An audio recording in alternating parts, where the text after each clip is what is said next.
রাজ্যে পালা বদলের পর থেকেই বার্নপুরে চলছে বুলডোজার। সিপিএম এবং কংগ্রেসের কার্যালয় এবার বুলডোজার দিয়ে গুড়িয়ে দেওয়া হলো। আমাদের সঙ্গে রয়েছেন আমাদের প্রতিনিধি উৎপল পাতর। উৎপল, কোন জমিতে হয়েছিল এই সিপিএম এবং কংগ্রেসের কার্যালয়, কারা আজকে গুড়িয়ে দিল? রাজ্যে পরিবর্তন হওয়ার পর থেকেই যে আসানসোলের হীরাপুর বার্নপুর এলাকাতে বেশ কয়েকদিন ধরে চলেছে যে রাজনৈতিক কার্যালয়, সে কার্যালয় আইএসপি সেল যে আইএসপি কর্তৃপক্ষ রয়েছে তাদের পক্ষ থেকে বুলডোজার দিয়ে গুড়িয়ে ফেলা হচ্ছে।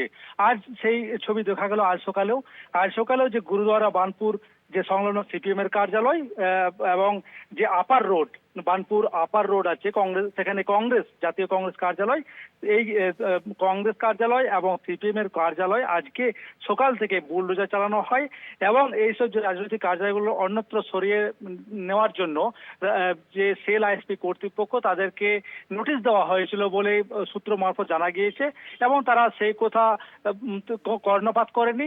তাই আজ সকাল থেকেই এই সেলের জমিতে আইএসপির যে কর্তৃপক্ষ তারা আজকে বুলডোজার দিয়ে এইসব যে কার্যালয়গুলো সেগুলো ভেঙে ফেলে দেওয়া হয় এবং এখানে যে প্রেম সিং যে হীরাপুর ব্লক কংগ্রেস সভাপতি তিনি জানান যে একটা বেদি যে ইন্দিরা গান্ধীর 84 সালে সেই বেদি বানানো হয়েছিল, সেই বেদিটিকেও নাকি বুলডোজার দিয়ে ভাঙতে এসেছিল, কিন্তু বাধা দেওয়ার পর সেই বেদিকে ছেড়ে দেওয়া হলো।